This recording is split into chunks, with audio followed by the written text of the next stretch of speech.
everybody. Welcome to the Kerrville Weekly News Roundup, hosted by the Texas Hill Country Podcast Network. Your co-owners and co-hosts today, Andrew Gay, Tom Fox, and Gilbert Paiz in the studio. We're going to run over our top news stories, our favorite picks for the week. Tom, you want to do the honors as always and kick us off? Sure. So I'm actually going to go down some economic stories today that caught my attention.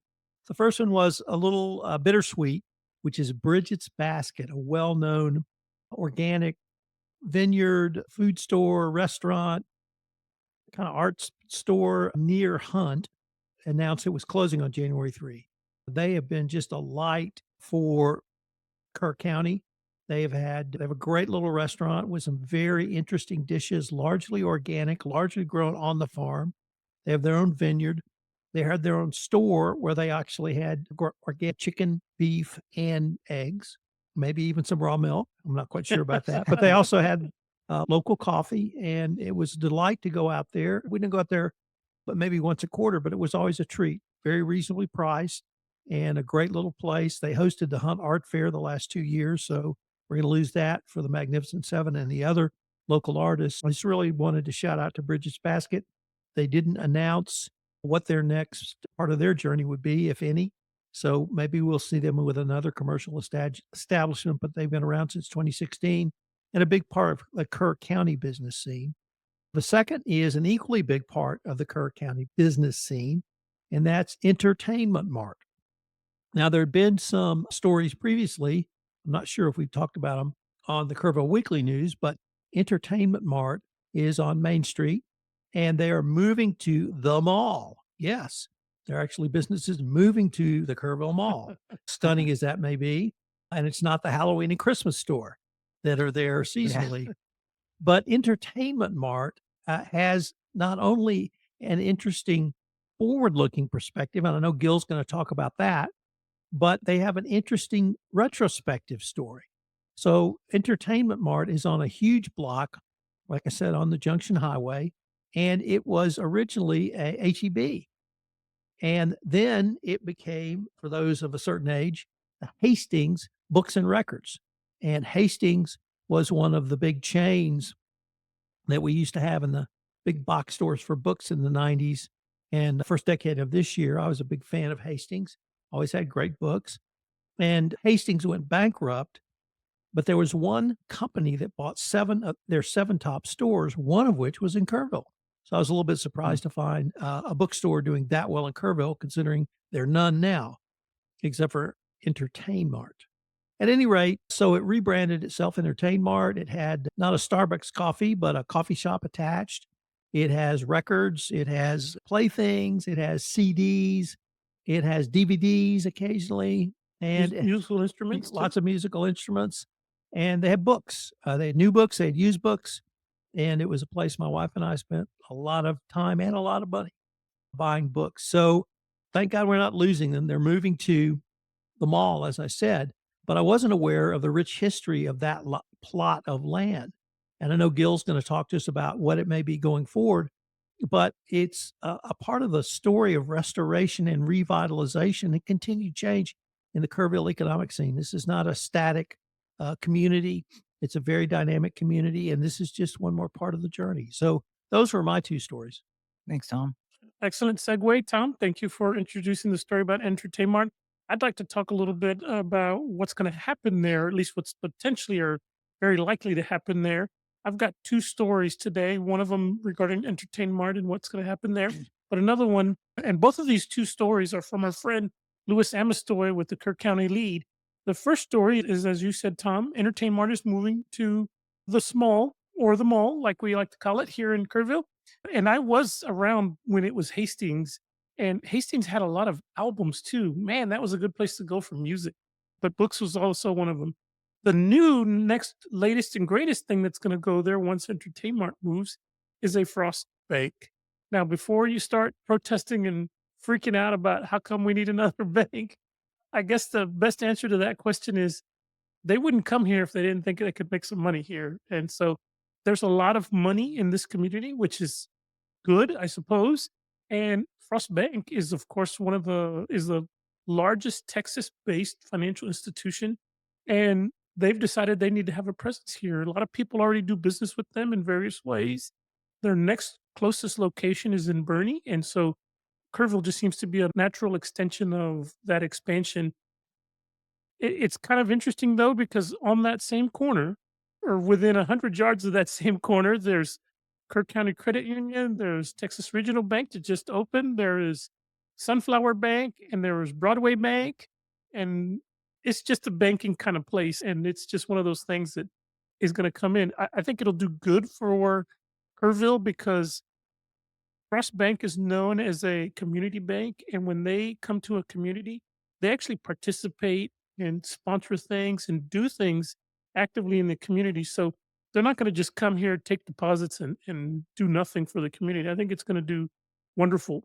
The other thing about it is, according to Lewis, the confirmation that he got from Frost Bank was that in addition to them putting a actual branch location there, they're gonna redevelop the rest of the property that they're not using for the bank. And so that means there could be some new chicken places or nail salons coming to town too. Vape stores, Vape stores, perhaps. Just Yes. another smaller bank on the tattoo backside. parlors. There we go. We Smaller got bank. one. Yes. Maybe it's going to be a bank, nail salon, chicken place, and on the weekends it's a church.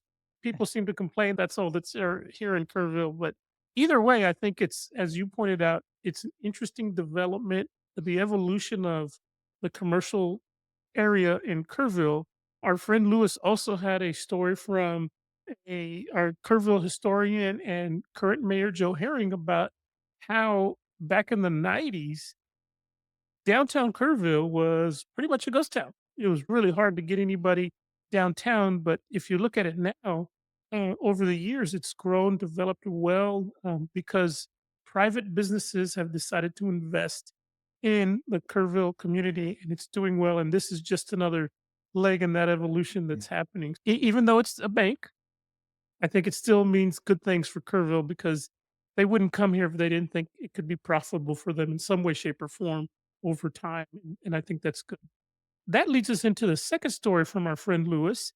Yesterday, he had on his show two very important people in the city of Kerrville: Dalton Rice, the city manager, and Drew Paxton, the director of planning and development for the city of Kerrville. And Lewis and Drew and Dalton had a really good discussion about the potential for a new home builder to start here in Kerrville. D.R. Horton, which is the largest home builder in the country, has plans to develop approximately 1,000 homes. That's their starting number anyway, on 260 acres on Bandera Highway between Kerrville Shriner Park and Comanche Trace. This is going to be a new development for them. They apparently already have several developments in the Hill Country: Fredericksburg, Marble Falls, Burnett, and Kerrville seems to be a place that they think they can make some money and bring some new homes. This, I think, will help greatly in terms of our workforce housing, affordable housing, perhaps. Now, there's not a lot of details. They couldn't provide a lot of details about what the price points are going to be, how many exactly homes are going to be there. But they did talk about how D.R. Horton had tried to come here previously, but due to the pandemic and various other factors, they backed away from some of their previous agreements or plans that they had. But this one seems to be moving forward because they have asked the city of Kerrville to consider annexing this 260 acres, which is just outside the Kerrville city limits. And since Comanche Trace is part of Kerrville already, shouldn't be a problem to fill that little slot in and annex this part of town too. I think the biggest opposition they're going to have, or the biggest concerns that most of residents of Kerrville will have, is what are they going to do about water? Water. That's always been a big issue for us in Kerrville. And Dalton and Drew were saying that it's expected that D.R. Horton will probably either do something called a public improvement district or a tax increment reinvestment zone to cover some of those costs that are going to be necessary to not only bring infrastructure but utilities to that part of town that, of course, doesn't have it right now. Which one are they going to do? Who knows? There are other options that they could ask for. Ultimately, it's going to be up to the city of Kerrville, the city council, whether or not they want to help them bring this development to town. But I think that's interesting because not only is it say that home builders like D.R. Horton and Lennar that's already currently building here, they see potential, long-term potential in the city of Kerrville, and that's fantastic because that brings growth. Now, of course, I think the other big obstacle that this development's gonna face is the neighbors at Comanche Trace. When you consider the type of development that Comanche Trace is versus the type of development that D.R. Horton tends to be, mass market builder, quick, limited design options, and what have you, smaller lots, definitely. That contrasts quite a bit with Comanche Trace's development, and I wouldn't be surprised if, Comanche Trace residents say, "Hey, wait a minute, we don't necessarily want that in our backyard." But I think those things, those obstacles can all be overcome over time. I would say for us as citizens of the Kerr County area, we should all probably stay informed, and when the time comes to put our 2 cents worth in, we should all do it, because I think that is gonna be beneficial to Kerrville long term. It will solidify some of the growth potential that we've got, but it could also cause some interesting problems for us that are already here in terms of water availability and electrical usage and all that other good stuff. So stay tuned. And I think for really those two stories just indicate that Kerrville is indeed a growing place, and we're lucky to be here already. That's it. And wonderful times to live in Kerrville, Texas. You got that right. Prestigious Kerr County, unlike some of us that live in Gillespie County. Anyway, all right. Thank you, Gilbert and Tom. Why are you looking at Tom when you said that? I got two lighthearted stories to wrap us up today. One is the Renaissance Festival or Fair is back in town for the ninth year, I think, in a row. That is 3 back-to-back weekends starting next weekend, January 18th. So not this coming weekend, as in tomorrow, but the weekend following, and then the two subsequent weekends after that. So go check that out. It's at River Star Park, I believe, next to the Hill Country Youth Event Center. My wife and I have been over there, I think, at least 2 times, 2 of the years that they've been here in the last 4 or 5. So it's always a good time. So check that out. The second story I had is, let me see if I can pull this off. That is Gilbert, but this is a, Nobody wants to see there it it. goes. So there was a story. I was just going to show the cover in the Texas Hill Country Culture magazine, which is part of the Kerrville Daily Times, that came out this past week. I think it was last weekend's paper. And these magazines were in the newspapers, and this featured a story on CJ Goodwin, who is directing and producing the Sherlock Holmes Mayor of the Night film that we are doing podcast series on. So I just want to encourage y'all to go pick some of these up. If you see them, you can actually grab them right now, I think, out by HEB. So sometimes you can walk in HEB in the front, in the foyer area there with the baskets. Sometimes they have some of these hanging out. So Where they give the magazines out for the home yeah, listings and here we stuff. go. One more time, Gilbert. You ready? Yes. I think I got it now. But yeah, so it's a great little article about his project, and some of his background and context. Of course, he was a Tybee graduate, has a lot of ties here to the Hill Country. 90% plus of that movie that's coming out, it will be shown here. That's the other thing I didn't mention. It's going to be shown here February 23rd, which is a Sunday. Most of that was shot and filmed right here in the Hill Country, within 20 miles outside of Kerrville. And you make a little cameo, don't you? Yes, I do. Me and a bunch of other people too, which is also a big part of the story, that CJ had to rely a lot on just local people and people that were involved in, whether it was theater or just they were just trying to support the film. So it's a very interesting story. So go check that out. Can I have your autograph, please? Yes, I'll autograph this one for you. Okay, that'll do it for us today, guys. Any exciting plans for the weekend? I just want Mentionables. to shout out to the emergency service personnel of Kerr County, to the journalists in Kerr County around making us aware of the potential severe weather that didn't happen this week.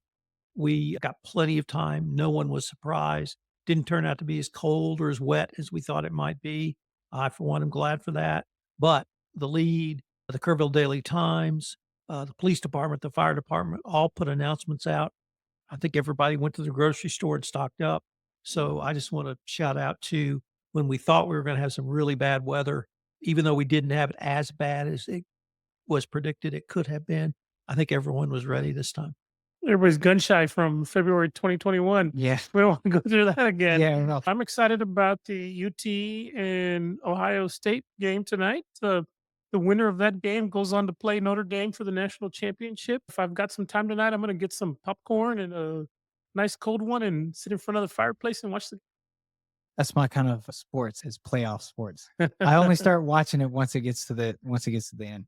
Yeah, and we don't have anything planned much there other than the fact that so my wife and I are expecting. I don't think I've talked about that on here yet, but we're planning a baby shower and that takes a lot of effort as I'm coming to find out. But luckily I have the best mother and the best mother-in-law ever that I get to outsource a lot of that to them. Less stress, Amen to that, but I'm brother. still along for the ride. Okay, guys, that'll do it for us here today. Thank you for tuning in. Don't forget, interact with us, share our content, helps other people find the show. We're on Facebook and YouTube, and I almost said LinkedIn, but we are on LinkedIn. We But are on LinkedIn. most of you guys follow us on Facebook or on YouTube. So thank you very much. Have a good weekend. See you next week.